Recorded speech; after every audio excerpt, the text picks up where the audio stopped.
Bienvenue à Débat de Cité MKO, espace dédié au débat, aux échanges entre citoyens sur les sujets brûlants de l'actualité de notre époque et de notre temps. Débat de Cité MKO est un lieu d'expression libre et ouvert abordant des thèmes tels que la démocratie, la gouvernance, la justice, l'économie, l'éducation, la santé et bien d'autres. Chaque débat est une plongée profonde dans des sujets d'intérêt public visant à éclairer les consciences et encourager l'engagement citoyen, personnel et volontaire. L'objectif vise à dépasser les limites politiques et partisanes en favorisant une discussion inclusive.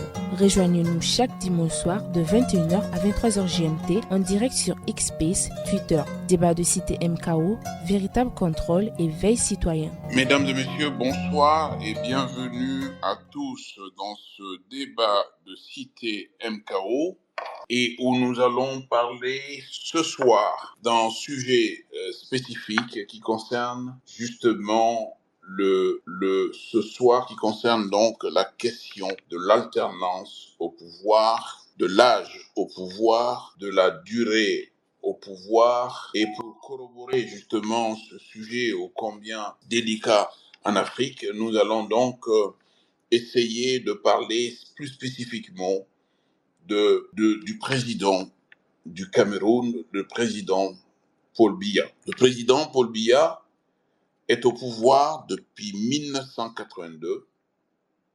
Il a aujourd'hui officiellement 91 ans et depuis cette période et depuis ce temps, il est le chef de l'État du Cameroun. Il se sera à plusieurs occasions succédé au pouvoir de façon régulière et successive depuis que lui-même a acquis le pouvoir, non pas par le biais de l'élection initialement, mais parce que le président Amadou Ahidjo a bien voulu lui céder le trône au Cameroun en 1982. Peut-on, au sujet de cette manière de céder le pouvoir ou d'accéder au pouvoir, parler d'alternance lorsque en face, nous avons deux leaders d'un parti politique qui se font la passe, et pardon du terme. Depuis, plus aucun Camerounais n'a eu la même chance que le président Biya. Pas même un Camerounais appartenant au même parti politique que le président Biya, pas même à l'occasion d'un scrutin. Faut-il le rappeler, chaque fois qu'il a organisé un scrutin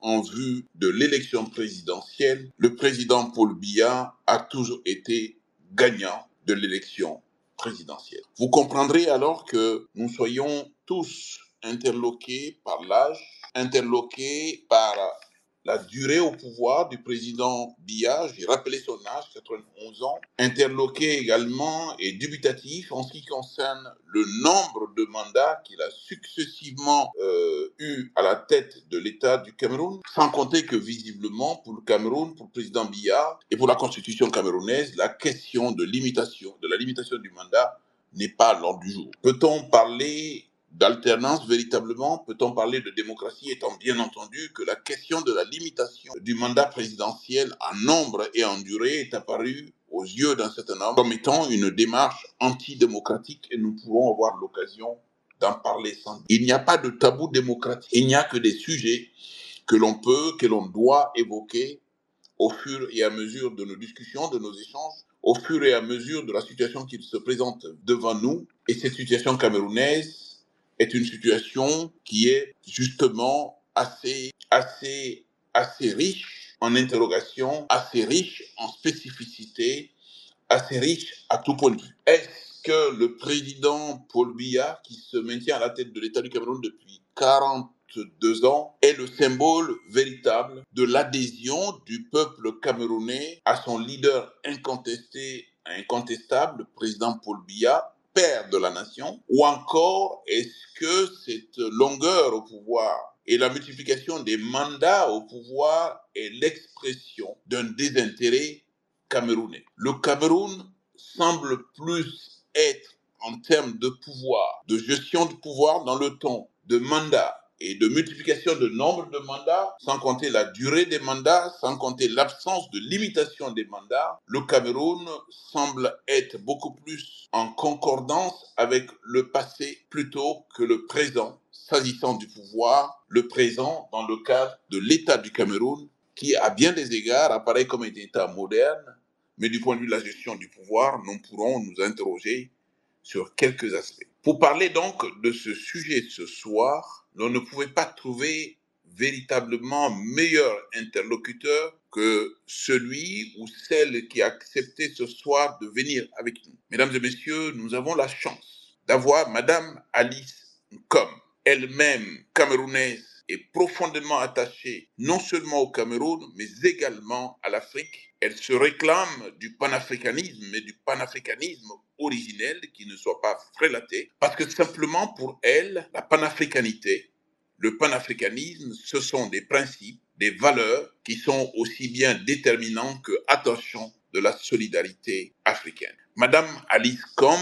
est avocate. Avant de l'être, elle a été étudiante en France, à Toulouse, puis à Yaoundé, au Cameroun. Madame Alice Nkom a été avocate et avocate, l'une des premières du Cameroun en tant que femme et au milieu d'hommes plus souvent blancs puis noirs. Madame Alice Nkom est engagée dans le combat et dans la lutte pour préserver et sauvegarder des droits fondamentaux de l'homme. Madame Alice Nkom est reconnue pour avoir mené des combats à la fois épiques et déterminants de l'avancée, de la protection des droits de l'homme, mais également de l'affirmation des libertés, parce qu'elle est une adepte aussi bien des droits que des libertés. Et Madame Alice Nkom est engagée également pour la défense de tout ce qui concerne les droits des LGBT. Elle pourra sans doute à l'occasion nous en parler, mais ce soir, plus spécifiquement, nous sommes avec elle pour parler d'abord de l'alternance au pouvoir, ensuite de la longévité au pouvoir et ensuite de l'absence de cadre juridique de limitation du pouvoir pour simplement nous assurer si on est encore dans une perspective démocratique ou pas démocratique. Madame Alice Nkom, vous pouvez ouvrir votre micro pour qu'au nom de toutes les personnes qui sont ici ce soir, je vous salue et je vous souhaite la bienvenue à ce space de débat de cité MKO. Vous avez la parole, chère madame, avant que nous puissions commencer nos échanges. Vous avez 5 minutes d'introduction. Vous pouvez ouvrir votre micro. Merci de me donner la parole. Merci pour cette présentation. Et je suis très contente aujourd'hui d'engager ce débat avec vous tous qui m'écoutez. Et parce que c'est un débat très contemporain, valable en Afrique comme partout ailleurs. C'est un débat de gouvernance. Et qui dit gouvernance dit l'intérêt général, l'intérêt des sans-voix qu'on appelle le peuple, et ce peuple à qui on attribue un pouvoir souverain, je sais même pas ce que ça veut dire, et qui est le dernier à avoir le moindre petit pouvoir dans la gestion de sa cité, de sa vie, de la vie de ses compatriotes, de son continent. Alors, vous voulez qu'on parle de ce soir de la longévité du président Biya au pouvoir, mais qu'est-ce que je peux vous dire là-dedans? Et ce que je constate, c'est que les Africains aujourd'hui utilisent et se gargarisent de mots à qui on veut donner un contenu qui est différent d'une personne à une autre. Ainsi, quand on vous parle de démocratie au Cameroun, alors que tout est là pour démontrer qu'on est en parfaite autocratie, c'est tellement facile à démontrer, c'est tellement visible l'autocratie. Mais dans tous les discours, on va vous parler de démocratie, de pouvoir au peuple, un état de droit. Tout ça, ce sont des mots vides qui, aux yeux des tenants du pouvoir, n'ont aucun contenu. Mais on veut que le peuple lui donne le contenu que eux ils veulent, pour ne pas voir à quel point ce peuple est martyrisé, puisque une fois qu'on a dit qu'on est en démocratie, on ne dit pas aux gens que la démocratie, c'est le pouvoir du peuple par le peuple. Et ce pouvoir, il l'exerce comment? Il l'exerce à l'occasion des élections, où il montre que c'est lui qui signe le décret de nomination du président de la République par son bulletin de vote. Et ça, on ne le dit pas, puisque une fois que le président est élu, mais laissez-moi mettre entre guillemets élu, eh bien, on l'installe, il prête serment sur une constitution et il nous promet de s'occuper du peuple, de sa sécurité, de de s'occuper du peuple et de s'occuper surtout des grands principes qui sont des principes démocratiques qu'il ne respecte jamais. Puisque sachant que s'il est élu par le peuple selon des procédures normales, transparentes, là, il va avoir des devoirs vis-à-vis de celui qu'il a nommé, c'est-à-dire de son patron, comme il en a sur ses ministres, parce que c'est lui qui les nomme. Mais quand il s'agit de lui-même, il trouve tous les moyens possibles et imaginables pour récupérer le pouvoir qui est dévolu au peuple par l'élection et il retourne ce pouvoir contre le peuple. Il le prend, il l'arrache. Il commence à bafouer les principes de base d'une démocratie, à savoir la séparation des pouvoirs. Au lieu de laisser ce qui est écrit dans la Constitution, que les pouvoirs doivent être séparés, et que chaque couloir de pouvoir doit rester dans son couloir et ne pas chercher à s'accaparer des 3 ou 4 autres pouvoirs qui existent. Et une fois qu'il a fait cette opération, c'est terminé. Maintenant, il peut gouverner comme un pilote automatique, puisqu'il a tous les autres pouvoirs qui devaient être là pour contrôler son action, ses promesses vis-à-vis du peuple. Alors, et c'est comme ça qu'on se retrouve en Afrique avec des élections tout le temps truquées pour confisquer le pouvoir souverain du peuple et se l'approprier. Alors qu'on ne me parle pas de démocratie. Le peuple sait bien qu'il n'a aucun pouvoir. On le lui arrache avec le montage électoral qu'on met en place pour que sa volonté ne soit jamais traduite. Ça veut dire quoi? Pour que jamais il ne puisse y avoir d'alternance, puisque la personne qui est là n'a aucun intérêt à bouger. Et l'exemple du Cameroun est là, c'est-à-dire que le président Amadou Ahidjo, qui a vécu une époque de parti unique, de parti autocratique, il a passé le pouvoir à qui il a voulu. Il n'a pas consulté le peuple du tout. Et cette personne, ayant pris le pouvoir, a compris que désormais, rien ne sera plus comme avant. Elle a commencé à chercher comment le conserver à vif. Et tout ça, ça passe par des manipulations des textes, manipulation de l'administration, enfin, que des manipulations qui sont plus ou moins visibles du public d'ailleurs, plus ou moins visibles. Et il s'est dit, je dois rester ici parce que c'est là que j'ai tous les pouvoirs, c'est là que je peux faire ce que je veux quand je veux, c'est là que je peux garantir ma sécurité personnelle contre tout le peuple en question, puisque je maîtrise désormais le peuple. D'ailleurs, moi, j'ai remarqué après une élection, le président de la République qui vient prêter serment, il ne laisse jamais que quelqu'un lui mette l'écharpe, hein. C'est-à-dire qu'il fait comme l'empereur Napoléon. C'est lui-même qui se met sa pouvoir pour vous dire, vous n'êtes pas au-dessus, vous ne êtes pas sur ma tête, c'est moi. Le pouvoir maintenant, c'est moi et moi seul. Et il déroule tout le reste. C'est-à-dire, à ce moment-là, comment faire pour endormir les gens? C'est lui qui nomme tout le monde au poste. C'est lui qui donne du travail aux Camerounais. S'il ne veut pas que tu travailles, que tu meurs au chômage, tu vas mourir au chômage. S'il ne veut pas que tu vois grandir tes enfants, qu'est-ce qui l'en empêche? Il commande le pouvoir militaire, il commande le pouvoir constitutionnel, il commande tout. Et à ce moment-là, quand vous avez tous ces pouvoirs-là entre vos mains, vous osez encore dire que vous êtes en démocratie? Voyons, en autocratie. Alors, qu'est-ce que vous voulez que je vous dise? Et c'est un modèle qui n'est pas une marque déposée. C'est un modèle que vous trouvez en Russie, vous trouvez dans tous les pays autocratiques, tous les pays dans lesquels on dit, voilà, les autocrates, ils sont au pouvoir à vie, toujours par des manipulations constitutionnelles, manipulation du pouvoir du populaire. On se l'approprie par toutes sortes de manœuvres. Et après, ça tourne tout seul. On n'a pas, voilà. Très bien. Et je ne comprends pas comment les Camerounais qui reprochent et se battent ici pour avoir l'alternance vont se battre pour vous apporter le modèle que le président a copié en Russie. Pas d'alternance. Mais on ne va pas reprocher ça à Poutine. On va reprocher ça à Biya et on va vous dire que c'est un modèle typiquement panafricaniste. Non, faut être sérieux. Alors, je vais être donc dans ce panel-là avec Aïssata Ly qui est du Mali, Mex Somé qui est du Burkina Faso et Dani qui va sans doute nous rejoindre, Dani Komlaïda qui est du Togo. Et tous sont des membres du panel de débat de cité.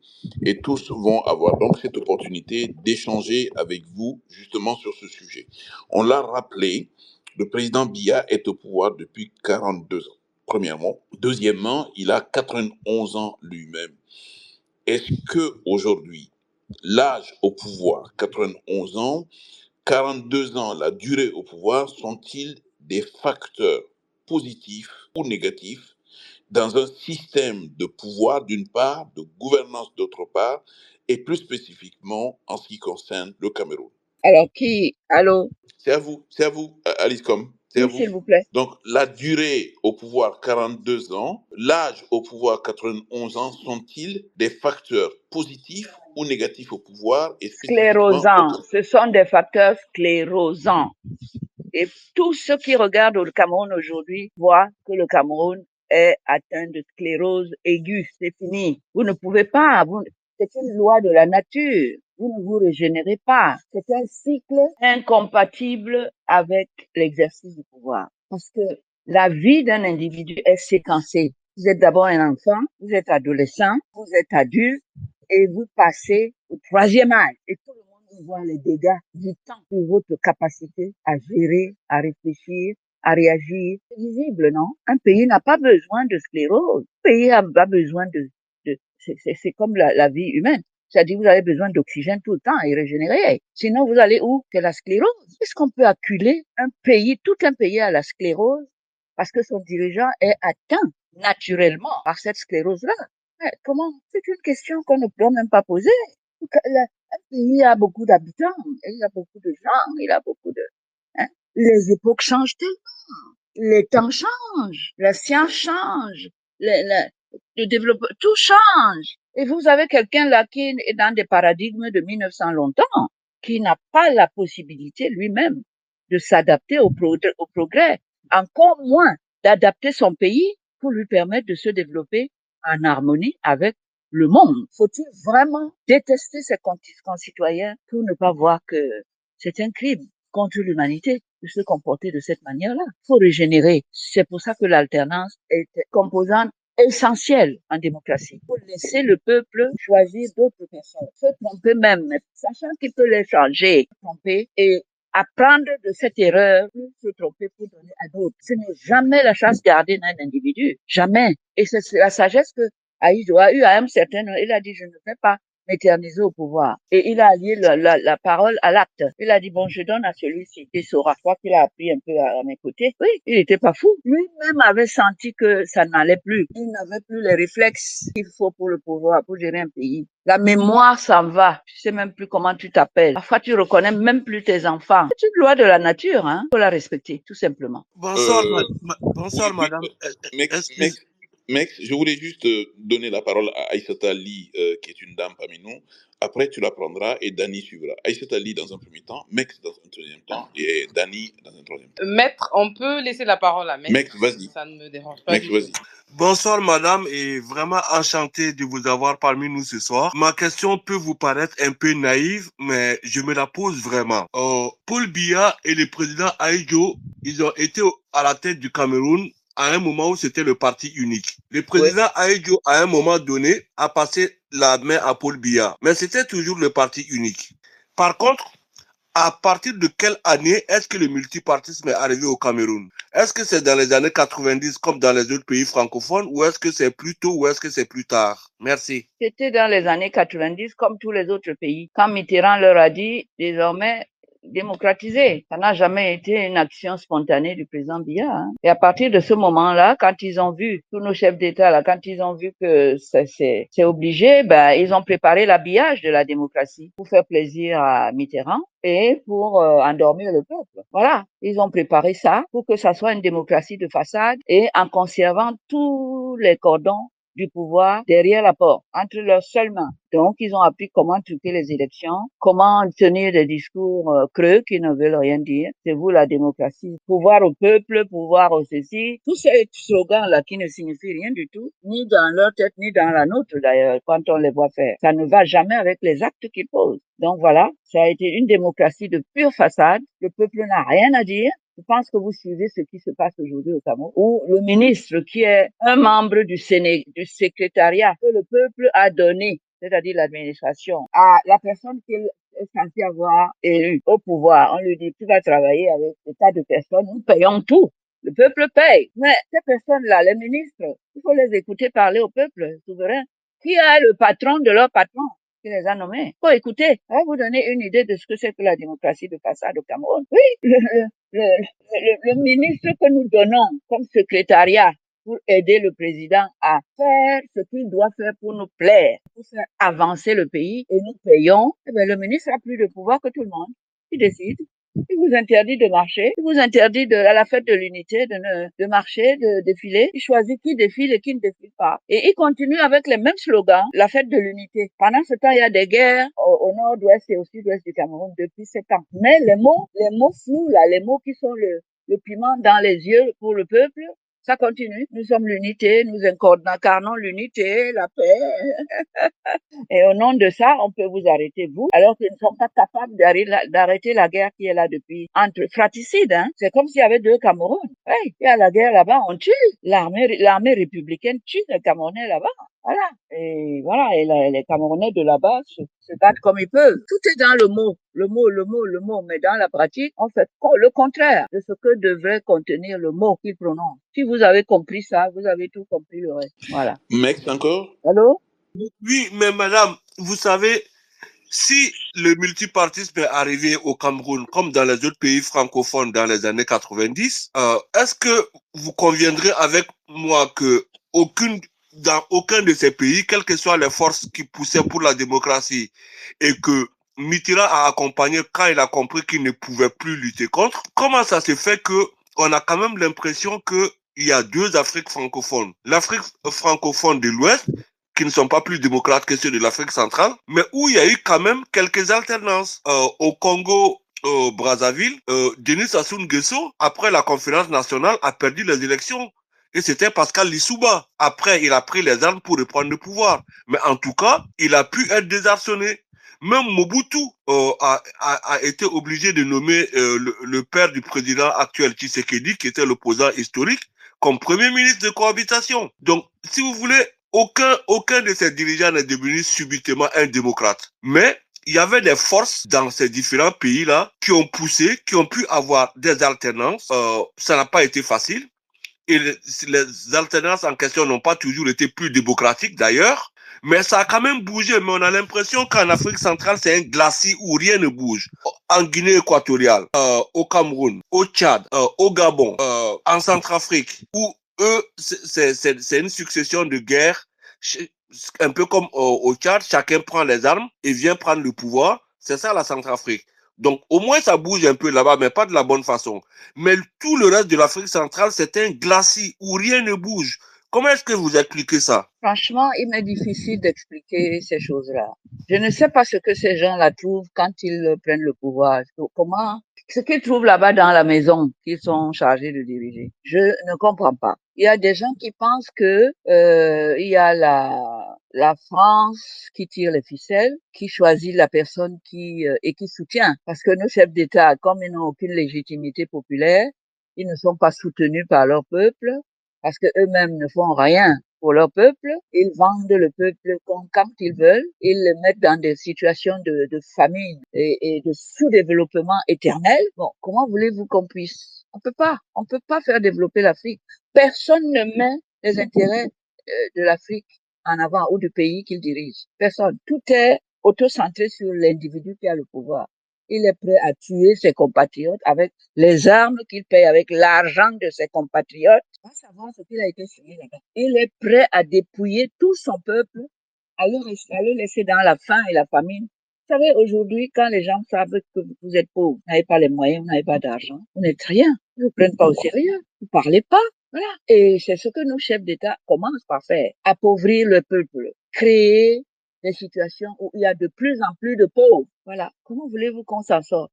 Pendant qu'on se débat là-bas pour la survie, les autres avancent. Ils savent que quand ils vous ont mis dans cette situation de famine, de pauvreté extrême, vous n'avez plus le temps de réfléchir. Ventre à famine à point d'oreille. Et ça vous retarde. Et lui, ça lui permet de rester un peu plus longtemps au pouvoir. Voilà.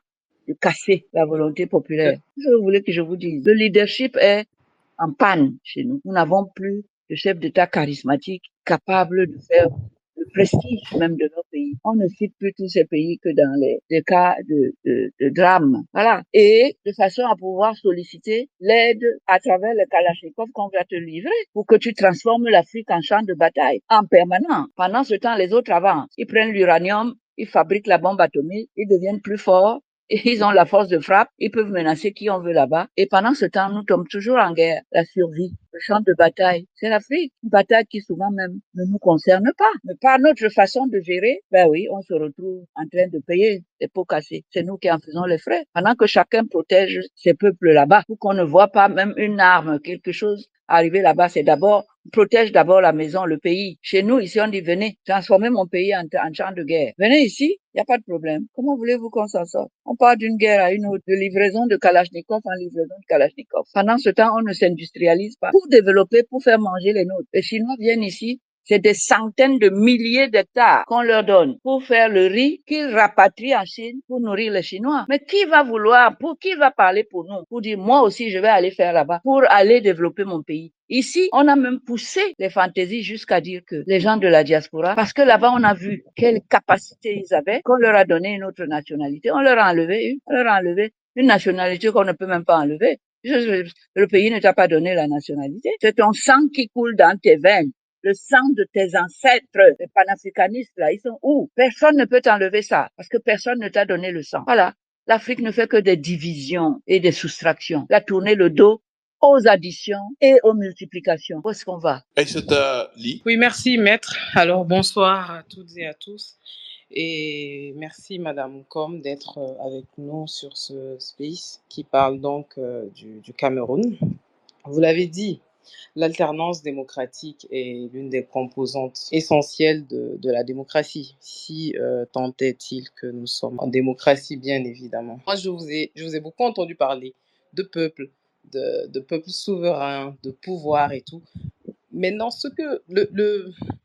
le cas du Cameroun m'intrigue personnellement.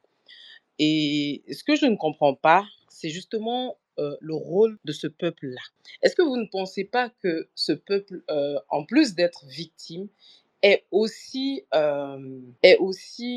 responsable de la situation dans laquelle il se trouve? Parce que je suis de ceux qui pensent que un pouvoir, aussi armé qu'il soit, ne peut jamais aller à l'encontre de la volonté populaire. Moi, je le pense sérieusement. Donc, quand je vois à quel point le cas du Cameroun est flagrant et sérieux, je me dis que ce peuple-là s'assoit et accepte sa destinée comme ça et ne fait presque rien pour changer cela. Qu'est-ce que vous en pensez? Oui, moi je pense que le peuple n'a jamais tort, il n'est pas responsable. Vous savez, quand on parle de pouvoir, vous avez le pouvoir judiciaire, vous avez le pouvoir législatif, vous avez le pouvoir exécutif. Tout ça c'est structuré, hein, avec les moyens, avec des règles. Vous ne pouvez pas exercer un pouvoir comme ça, un peuple de moutons, et vous commencez à lui dire il a le pouvoir. Il ne peut pas. Le pouvoir du peuple est structuré comment? Avec quels moyens? Quand vous êtes député, on vous paye. Quand vous êtes président de la République, n'en parlons pas. On vous donne les clés de tout. Vous avez accès à tout. Mais quand vous êtes le peuple souverain, vous avez quoi? Vous vous adressez à qui quand il y a un problème? Qui va structurer le peuple? Les partis politiques? Qui va structurer le peuple pour lui dire comment on gère le pouvoir qui est le sien? C'est là qu'il y a un problème. Oui, le peuple camerounais, c'est qui? Vous voyez comment on a isolé la diaspora? On leur dit, vous ne venez même plus ici, vous ne votez plus. Vous n'êtes même plus les citoyens. Vous voyez bien qu'il y a des manœuvres énormes pour que justement le peuple ne se structure pas et n'exerce pas ce pouvoir de toute façon on lui a déjà arraché à travers des élections truquées. Moi je suis le peuple, ok, et puis on sait bien que on a tout verrouillé. J'ai du mal même à circuler dans la ville de Douala où j'habite. Circuler, la liberté d'aller et venir, je ne l'ai pas. Ceux qui sont chargés, ils font exactement comme les colons. Ne pas vous donner les moyens, parce que vous risquez de retourner ça contre le pouvoir. Et on vous enlève tout. Le peuple, c'est qui? Moi, je suis pour que, si je parle, par exemple, ce soir, parce que je voudrais qu'on sache que on doit, notamment l'élite intellectuelle, mais même là-bas, on a fermé les robinets. Ici, le président de la République nomme à tous les postes, toutes les fonctions. Ça veut dire que c'est lui qui tient le ventre de votre femme et de vos enfants. Il peut vous mettre dans une situation de faim, il peut vous mettre dans une situation d'humilité. d'humiliation extrême, parce qu'il peut vous prendre et vous me jeter en prison. Oui. Et qu'est-ce qui va se passer? Comme il a le pouvoir judiciaire, il va vous jeter en prison, il va vous faire condamner comme il veut. Parce qu'il a les trois pouvoirs entre ses mains. Vous voulez que le peuple fasse quoi là? On l'a dépouillé de tout. Par contre, si vous me disiez que les Camerounais, pas le peuple, parce que c'est le peuple, on doit le structurer. Ils doivent avoir, ils doivent même se structurer à l'image de la structure de étatique où trône la personne qu'on a mis en haut. On doit se structurer comme dans l'armée. On doit savoir qu'à un certain moment, on met en place des mécanismes pour dire voilà comment le pouvoir s'exerce, le peuple. Vous descendez dans la rue, à l'exemple de je ne sais pas quel pays, et vous vous exprimez. Et si on vous empêche de vous exprimer, c'est l'émeute. On vous démontre que c'est nous qui vous avons, même si c'est pas tout à fait vrai dans le fond, mais c'est nous qui vous avons mis là, monsieur. Tu ne deviens pas notre patron. À quel moment tu es devenu le patron? Tu nous empêches d'aller et venir. Tu ne fais pas ce que tu dois faire. Tu organises tes bandes de détournement de deniers publics à outrance, d'une façon c'est tellement énorme. Tu bloques la justice pour qu'on ne les poursuive pas. C'est toi seul. Non, à un moment donné, il y aura un éveil. Et c'est eux qui auront suscité cet éveil. Ça, le peuple camerounais a beaucoup subi. Vous savez qu'on nous, on est un pays qui a acquis l'indépendance dans le sang, hein. Il nous a fallu du temps pour nous relever, pour redevenir des gens à qui on octroie la liberté. En disant, vous étiez en exil, revenez. Quand vous revenez, on vous met en prison. Même si on ne vous met pas en prison. Si on vous enlève l'outil de travail, c'est une autre façon de vous tuer. Vous ne mangez pas, vous ne vous alimentez pas de job. Où il y a le job, on donne ça à quelqu'un qui n'a même pas les compétences. Et on lui dit, mange ce que tu veux. Pourvu que tu viennes au défilé dire que c'est moi le plus fort. Avec mon visage sur la poitrine, sur les fesses, sur le dos, partout. Et vous êtes là, vous avez faim. Postulez où? Rien. C'est ça qu'on appelle l'autocratie, qui donne à un individu le pouvoir de vous arracher votre pouvoir, et de barboter dans tous les autres pouvoirs et de faire de vous un être inférieur. Et c'est ça le colon. Quand vous êtes tellement occupé à vos problèmes de survie élémentaire, à quel moment vous allez vous battre pour votre liberté? Vous êtes obligé d'aller prendre un autre patron qui va peut-être vous donner des kalachnikovs. Mais le Kalachnikov, ça n'a jamais développé un pays. Il faut reconstruire le citoyen. Il faut lui montrer comment on exerce ce soi-disant pouvoir souverain. Qu'est-ce qu'il y a dedans? Quelles sont ses forces? Comment il peut l'exercer pour se faire entendre? Personne ne le fait. Et comment ils vont savoir? En face, on tonne. On dit, si vous ne faites pas ceci, si vous ne vous agenouillez pas devant la personne que vous avez élue, vous avez nommé, voilà. C'est lui qui devient votre patron? Ah non. Mais bon, avec les réseaux sociaux, peut-être qu'on va commencer à apprendre aux gens qu'ils ont le pouvoir souverain. Si on prend quelques discours du président, on verra ça. Lui-même le dit. Ben, il faut que ça devienne une réalité. C'est à nous de voir que ça devienne une réalité. Mais tant qu'on ne le fait pas, qu'est-ce que vous voulez que le peuple fasse? Plus ça va, Très bien. plus il vous met dans des situations de précarité extrême. Ouais, voilà. Et je pense que ça va être peut-être le prolongement de Dani. Dani? Merci, maître. Merci pour l'invitation à ce thème. Je dirais simplement que le Cameroun dont nous parlons aujourd'hui symbolise ce que je caractérise comme un échec politique africain. Et en le disant, je ne pointe pas du doigt des puissances extérieures qui auraient encouragé ce vieux monsieur à rester au pouvoir depuis si longtemps, à ne pas être en mesure de mettre son pays dans des situations économiques qu'il mérite. Ce Cameroun rassemble, à mon avis, les ingrédients de ce nouvel autoritarisme qui est en vogue, qui fait un peu tendance dans certains pays du Sahel ouest africain, c'est-à-dire une autocratie assez bien organisée et tout l'appareil de l'État est au service de ce système-là et puis voilà, il est soutenu.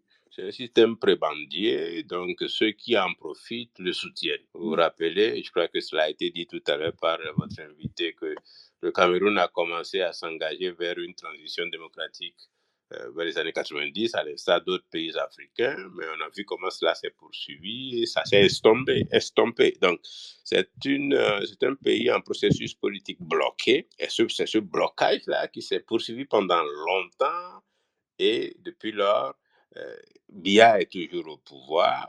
Et à la différence d'autres pays africains qui ont expérimenté une certaine alternance à ce moment, Biya a survécu à ces vents de la démocratie en Afrique en ce moment. Donc le Cameroun fait partie des États de ce que nous appelons la ceinture autocratique d'Afrique centrale, et qui comprend également d'autres pays comme la Guinée équatoriale, le Congo-Brazza, le Tchad, le Gabon, jusqu'à ce que Ali Bongo ne tombe. Ali Bongo qui avait succédé à son père, et dans une certaine mesure aussi la RCA et le Burundi qui sont dans un système assez fermé aujourd'hui. Donc, je pense que c'est une transition démocratique bloquée parce qu'une fois la charpente de l'état de droit mise en place, ben, cela est manipulé, entretenu par ce système-là qui vit, comme je l'ai dit, de prébande, qui vit de corruption et qui se maintient grâce à la domination sur à la fois la classe politique et toutes les composantes de la société sénégalaise. Et il nous souvient qu'en 92, le Cameroun avait organisé une élection présidentielle qui était assez disputée, avec John Frundi du SDF à l'époque, qui revendiquait la victoire parce qu'il était assez populaire. Et la tendance au changement était assez exacerbée. Le RDPC, l'ancien parti unique, a réussi à revenir, pas de manipulation, comme ça se déroule encore dans d'autres pays africains. Donc, je crois qu'il y avait une tendance assez forte, une demande de changement qui était assez forte de la part de la population camerounaise. Et cela se voit en réalité, les cycles électoraux, même si le système du RDPC arrive à détruire la structure, le système partisan, ben, je crois que pratiquement chaque 10 ans, on voit un nouveau leader émerger, mais Biya et son système arrivent à l'annihiler, d'une manière ou d'une autre. Et c'est à cela qu'on continue à assister. Donc, le long règne de Paul Biya a été marqué par la consolidation du pouvoir autour de l'individu Biya, et la répression de l'opposition politique, la corruption généralisée, mais à l'intérieur, il y a des voix qui se font toujours entendre, pas en tant qu'alternative, mais au moins pour qu'on sache ce qui se passe dans le pays. Je pense par exemple à ces jeunes et à ces femmes qui sont réunis dans l'organisation REDAC, qui est un réseau de défenseurs des droits humains en Afrique centrale. Le siège est à Douala et qui informe constamment la population africaine de la région sur la situation des droits de l'homme au Cameroun. Et la crise dans l'Ouest, qui est appelée la crise anglophone, a beaucoup nourri les réflexions et les publications de ces groupes ces derniers temps, et d'autres citoyens camerounais qui, avec ces anglophones qui ne trouvent pas leur compte dans l'État Biya et qui voulaient même se séparer de l'État camerounais, mais avec une répression assez intense qui est exercée sur eux, et aussi avec les émissions des groupes de Boko Haram nigérians qui, sur cette partie, donc on mélange tout ça et ça permet au régime de continuer à réprimer toute revendication de changement. Ouais, donc les appels à une transition démocratique n'ont jamais été écoutés. Biya a réussi à rester au pouvoir parce que il a su combiner entre les manipulations électorales, le contrôle des médias, la répression des voix dissidentes. Et il est assez fort dedans et je crois que votre invité a raison de comparer ce régime-là à celui de Russie qui charme beaucoup certains Africains aujourd'hui. Ces pays-là où les opposants n'ont pas droit de vie, où bon, on est très puissant, mais on ne donne pas le bonheur à la population. Vous voyez, donc c'est ça, c'est un blocage. Alors, beaucoup de gens se disent, ben, le vieux, il a 92 ans, ce qui est sûr, a fini par crever, et puis qu'est-ce qui va arriver? Ouais, donc, ce qui va se passer, c'est que, bon, quand le système est ainsi construit autour des individus, ça risque de se passer comme cela s'est passé au Togo et au Gabon à un moment. L'autocrate s'en va, un de ses fils prend le pouvoir, quelques généraux le soutiennent, et puis voilà, les affaires continuent. Malheureusement, c'est cela auquel on risque d'assister, parce que ben, le système institutionnel qui pouvait pousser ou forcer vers une alternance est déstructuré et cela ne peut pas marcher. Bon, évidemment, la communauté régionale regarde cela, on ne dit rien, on respecte le vieux, il est là. Beaucoup de Camerounais qui ont beaucoup de valeurs, qui interviennent un peu partout à travers des médias, des organisations internationales, donnent pouvoir de la voix, mais ça ne va pas si loin que ça.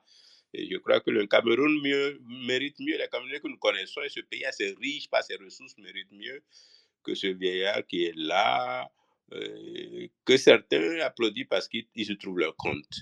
Voilà, c'est malheureux de le dire ainsi, mais bon, c'est un débat camerounais, mais nous sommes interpellés en tant qu'Africains parce que ce qui se passe là-bas ressemble étrangement à ces formes de gouvernance que certains veulent pour d'autres pays africains.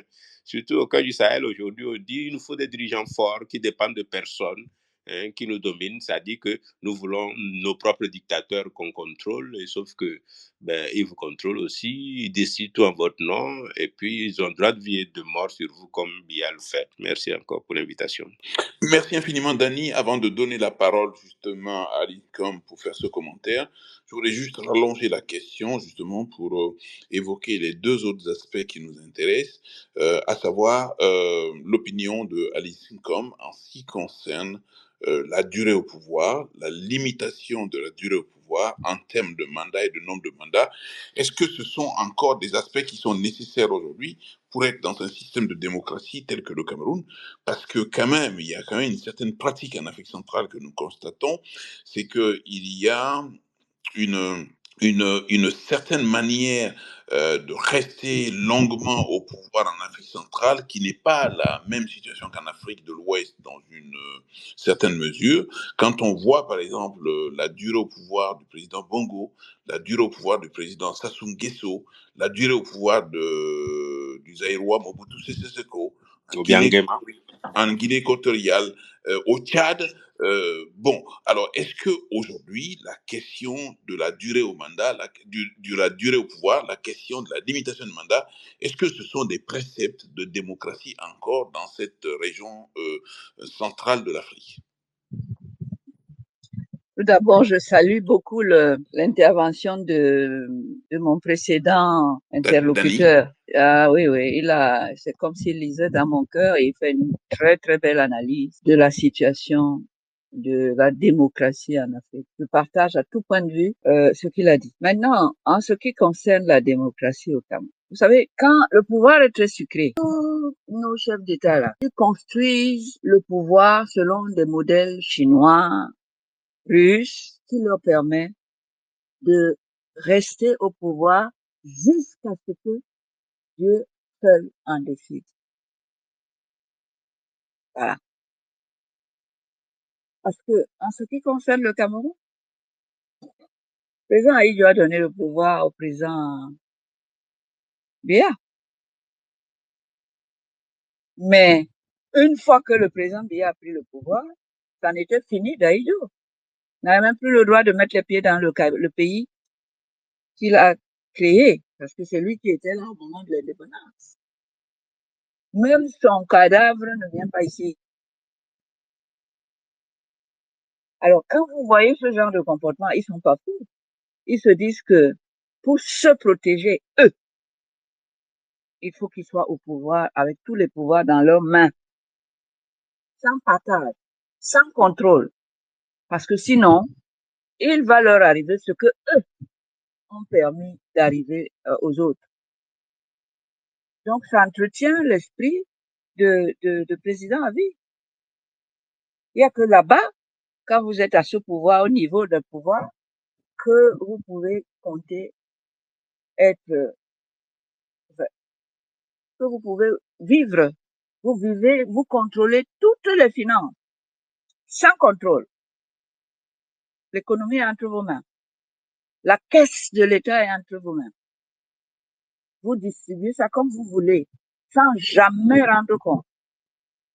Vous donnez à qui vous rend service, à qui peut, je sais pas, vous pensez, une fois qu'il a ça, il n'a jamais partagé le pouvoir, même pas une seconde. Vous voulez qu'il aille où? Il va seulement travailler pour que cette position soit consolidée jusqu'à ce que mort s'en suive. Voilà. Ils savent très bien que hors de ce pouvoir, oh, avec tout ce qu'ils ont fait au peuple pendant tout si longtemps, ils vont pas être tranquilles. Eux-mêmes n'ont pas donné cette tranquillité-là à leurs prédécesseurs. Et c'est comme ça que chacun qui prend le pouvoir étudie quelle est la meilleure formule pour que ce pouvoir reste entre ses mains indéfiniment jusqu'à ce qu'il en décide autrement. C'est des contrats à vie. Bon, maintenant, qu'est-ce qu'on peut faire? Je ne sais pas. Et je crois qu'effectivement, il faut se tourner du côté du peuple souverain.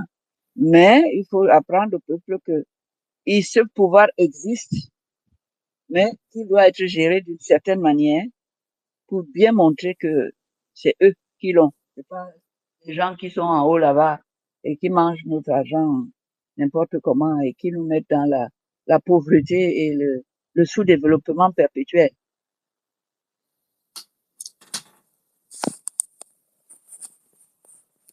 Ils savent que le monde qu'ils construisent, c'est un monde dans lequel il y a un seul poste. C'est comme là dans les religions. Si vous êtes le prophète, si vous êtes Jésus, vous faites ce que vous voulez. Vous n'avez jamais tort. Dans la Bible, ils prennent la place de Jésus ou de Mohamed. Et le reste, c'est tout seul. C'est le même modèle, hein. Voilà. Et maintenant, qu'est-ce qu'on fait? On s'en sort comment? Voilà les bonnes questions que nous tous, on doit se poser pour soigner la même maladie, qui est une maladie africaine. C'est toute l'Afrique qui va sombrer dans ça. Si ce n'est déjà fait, hein. Voilà. Il faut Très réfléchir bien. comment sortir de là, ce cycle infernal, sans fin, aucun espoir. Très bien. Il est donc 22 heures et la parole donc va revenir bien évidemment à ceux qui l'ont demandé. Et encore une fois, je rappelle toute la liberté des gens qui demandent la parole ici, de s'exprimer ici. Je reçois un certain nombre de réactions de personnes en disant que j'ai pas convié des Camerounais. C'est pas une affaire de Camerounais. Nous nous interrogeons sur la question de l'alternance au pouvoir et on a pris le cas du Cameroun pour symboliser ce que nous disons. Il est loisible à tous les Camerounais d'être ici, de prendre la parole et de dire ce qu'ils entendent dire. Donc, je donne la parole à Monsieur le député en premier, et je donne la parole à Félicité Esther Nkolo en deuxième, et je donne la parole à Ginger en troisième, à Galissa en quatrième et à Segadiara en cinquième. Monsieur le député, vous avez la parole. Oui, bonsoir Maître Konaté, bonsoir Mex, bonsoir tout le monde. C'est un débat assez passionnant et assez enrichissant sur le devenir du Cameroun en l'état actuel des choses. Déjà, il faut dire que même quand on Sur parle la de question 42 de l'alternance au pouvoir. oui, tout à fait. Il faut dire que même quand on parle de 42 ans, ce n'est pas effectif puisque Paul Biya était auparavant Premier ministre pendant 7 ans. Et avant même d'être Premier ministre, il occupait déjà des responsabilités clés. Donc ça veut dire que c'est quelqu'un qui domine la vie politique depuis au moins 55 ans, 60 ans, ce qui est assez conséquent.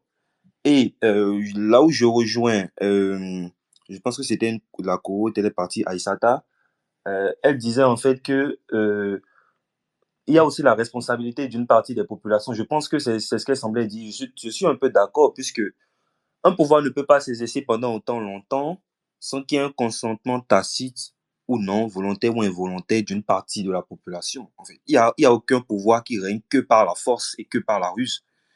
Il y a des méthodes pour avoir recueilli des soutiens populaires au sein du pays pour pouvoir tenir ce pouvoir. Et à observer Paul Biya, j'ai lu un ouvrage sur lui, de Paul Biya, L'homme lion, Paul Biya, l'école de Machiavel. C'est quelqu'un qui est très rusé et qui a su jouer avec les hommes et les institutions pour se maintenir autant au pouvoir. Et c'est quelqu'un même qui opère une répression au sein de son camp politique. C'est quelqu'un qui ne tolère pas la moindre tête qui dépasse dans son camp.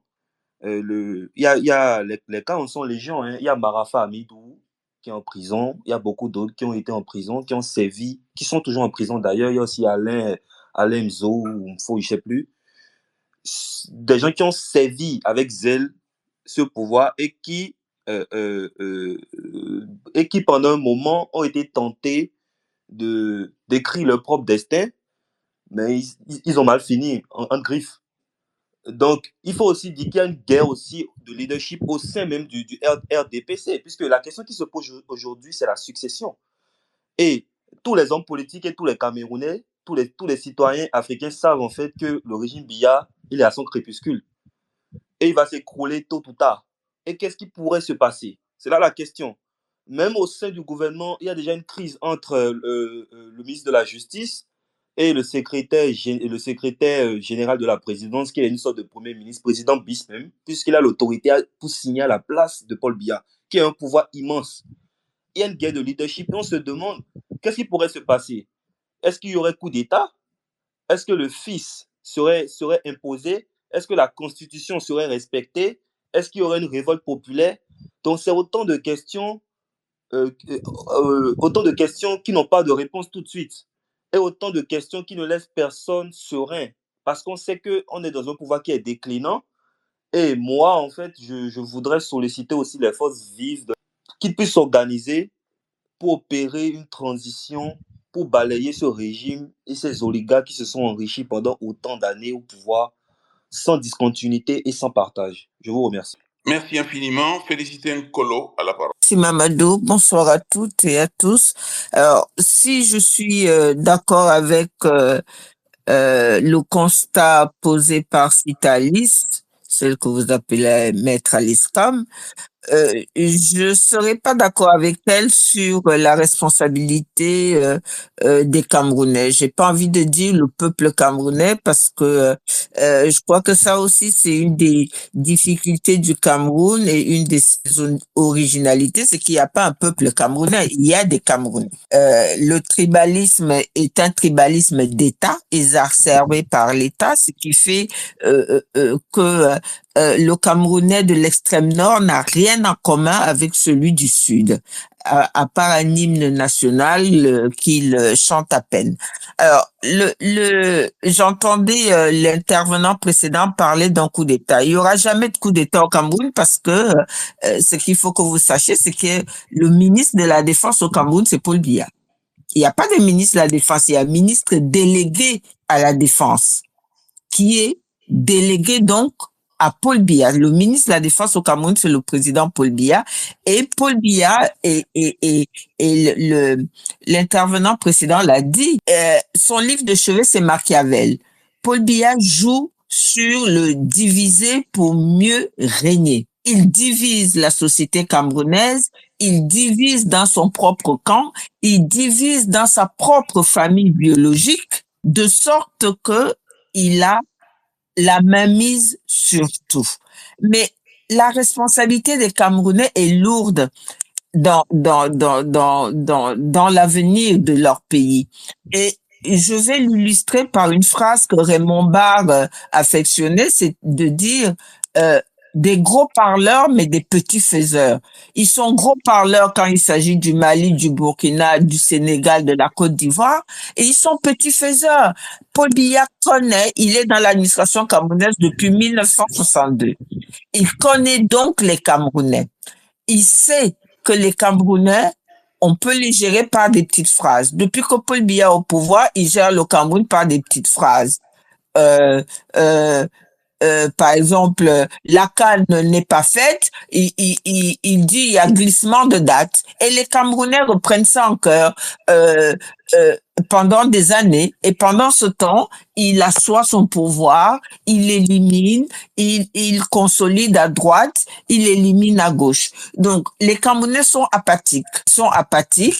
Je ne sais pas si c'est une peur, mais je pense qu'ils sont sclérosés. Ils sont même sclérosés dans la discussion. Ils sont sclérosés, même ceux qui pensent être des intellectuels ou ceux que nous disons intellectuels. Aujourd'hui au Cameroun, il y a 3 débats que eux appellent des débats de fond. Il y a le débat sur Eto'o, président de la FECAFOOT ou pas. Ça, c'est ça qui les intéresse. Il y a le débat sur le ministre de l'administration territoriale qui estime que la formule cher Camerounais, chère Camerounaise est une formule consacrée et réservée au chef de l'État. Et puis, le dernier débat en date, et je peux vous dire que même sur des plateaux télé, même des soi-disant intellectuels rentrent dans ce débat, et Citalis ne me démentira pas. Figurez-vous, c'est quoi le poids, la perte de poids d'une chanteuse, Charlotte Dipanda. Voilà où en sont les Camerounais aujourd'hui. Tout ce qui tourne autour des préoccupations essentielles. Dans la capitale de Yaoundé, il y a des quartiers, ça fait 3 mois, 4 mois, pas d'eau, pas d'électricité. Vous n'entendrez pas les Camerounais sur ces problématiques. Dans les hôpitaux publics, où le principe de la gratuité, notamment s'agissant des maternités, doit être appliqué parce que le Cameroun a signé des traités, des conventions, des jeunes filles sont séquestrées dans les conditions les plus horribles. Vous n'entendrez pas les Camerounais sur ces problématiques. En revanche, on fait tout, on crée des problèmes périphériques et ils s'engouffrent dans ça. Pendant ce temps, Paul Biya raffermit son pouvoir, élimine à droite, conforte à gauche et, évidemment, le diviser pour mieux régner dans son propre camp. Quand vous lisez le texte qui donne des pouvoirs au secrétaire général de la présidence, c'est un président de la République bis. C'est un président de la République bis. Et c'est fait exprès. Donc, il faudrait qu'à un moment, les Camerounais arrêtent de blablater sur ce qui se passe ailleurs, aient le courage de regarder, de balayer devant leur porte et de se poser la question de savoir quel est leur rôle et comment ils doivent faire pour arriver à une situation meilleure. Et il n'y aura pas d'alternance au Cameroun. D'ailleurs, c'est dit, la phrase est claire. Après Biya, ça sera Biya. Merci beaucoup. Merci, maître. Alors, pour conclure en quelques mots, je dirais qu'il est des régimes qui ne sont ni des dictatures pures, ni des démocraties réelles. Et je pense que le Cameroun, pour moi, se situe à ce niveau-là et tend plus vers une tendance, disons, autoritaire. Et le Cameroun est un pays qui a une histoire particulière et qui a laissé de lourdes séquelles. Et on constate fort malheureusement que le logiciel de commandement est quasiment le même depuis l'époque coloniale. Et il y a une continuité de cela. Le Cameroun, je ne connais pas profondément, mais ce que j'en sais, c'est ce que je lis de l'actualité de ce pays et ce que je retiens de nos échanges sur des spaces concernant justement ces actualités-là. Et encore une fois, je pense que le changement n'est pas impossible. Le changement peut venir et il viendra d'abord des Camerounais eux-mêmes. Et pour cela, il faut qu'ils soient eux-mêmes en mesure d'y croire d'abord et ensuite qu'ils osent lutter pour cela. Et je pense que des sacrifices, il faut consentir à en faire. Et peut-être que les pays et les peuples diffèrent, mais pour moi, le pouvoir de la masse demeure toujours le même où qu'on se situe. Voilà, merci pour ce space et bonne soirée à tous. Merci Aïssata. Dani. Merci, maître. Et je voudrais conclure en reconnaissant que le Cameroun est un sujet intéressant quand on veut échanger sur les processus démocratiques qui sont bloqués dans certains pays en Afrique. La vérité qui est une évidence pour le Cameroun est valable également dans d'autres pays dans cette situation et qu'on ne peut pas s'attendre à une alternance démocratique dans un pays qui n'est pas démocratique. Alors, l'âge avancé de Paul Biya et le ras-le-bol que suscite son régime de la part d'un certain nombre de Camerounais, à notre avis, peuvent constituer des opportunités pour espérer un changement politique à court ou moyen terme. Alors, pour obtenir cette alternance politique, vous avez remarqué que je ne parle pas d'alternance démocratique, donc pour obtenir cette alternance politique, et cela, je l'ai dit, est possible dans d'autres pays de ce genre également, il est essentiel que les citoyens camerounais s'engagent plus activement dans le processus politique. Il est multidimensionnel et que ces citoyens-là soient en mesure d'exercer leurs droits. Ces droits sont assez variés et qu'ils l'exercent de manière informée et responsable. Je pense que quand un dirigeant reste si longtemps au pouvoir, cela mène à un certain désenchantement, désengagement. Ce n'est pas seulement au Cameroun. Et quand on entend parler du Cameroun, on a le sentiment d'entendre parler du Congo-Brazza ou du Tchad ou du Gabon sous les bongos, tout ça. Ouais, ce sont des pays qui se rassemblent parce que une seule classe politique est restée très longtemps. Alors au Cameroun, comme dans tous les pays qui lui ressemblent en Afrique, les institutions étatiques chargées d'organiser les élections, puis au moins ils font ce semblant de consulter les populations souvent au cours des élections, ces institutions, il faut que les parties prenantes, y compris les citoyens, les partis politiques et autres, travaillent à les rendre plus indépendantes. Et au Cameroun, et comme dans les autres pays africains de ce genre également, il faut arriver à renforcer la société civile et les médias indépendants pour qu'ils jouent un rôle plus actif dans la surveillance du processus politique. Bien sûr, ce processus politique, c'est assez profond, c'est assez complet dans ce pays d'Afrique centrale qui ressemble étrangement à d'autres pays de cette région. Il faut que des jeunes puissent s'engager plus activement dans la vie publique. Et cela est valable également pour les femmes, pour des groupes marginalisés qui se plaignent. On rencontre des Camerounais dans beaucoup de rencontres dans la région d'Afrique centrale et ailleurs. Nous savons ce qui se passe là-bas. Et ils partagent les mêmes aspirations que d'autres pays africains, que d'autres peuples africains. Ils veulent avoir la chance, quand ils ne sont plus contents d'un dirigeant, de le sanctionner dans les urnes, mais à condition que ces urnes-là puissent dire la vérité. Donc, c'est cela l'écueil en ce moment. Donc, ce vieux dirigeant qui est resté trop longtemps, je crois que la seule chose à espérer, c'est qu'on n'attende pas qu'il crève avant qu'on recherche des solutions. Il faut que des Camerounais qui aspirent à autre chose commencent à se préparer dès maintenant. Et si c'est par voie démocratique qu'ils veulent départager et attribuer le pouvoir à des gens qui le méritent mieux, c'est aujourd'hui qu'ils doivent commencer à se préparer. Merci, vous m'avez suivi, j'en étais. Merci Mex, merci Dani, et surtout un grand merci à Alice Nkom qui nous a fait la gentillesse d'être là. Nous espérons que cet épisode vous a plu. Si c'est le cas, nous vous invitons à vous abonner à notre podcast et à nous suivre sur Twitter et nos réseaux en général, ainsi que sur d'autres plateformes pour rester informés des prochains débats en live et des épisodes à venir. N'hésitez pas à partager votre avis sur l'épisode, nous sommes toujours reconnaissants lorsque vous vous exprimez.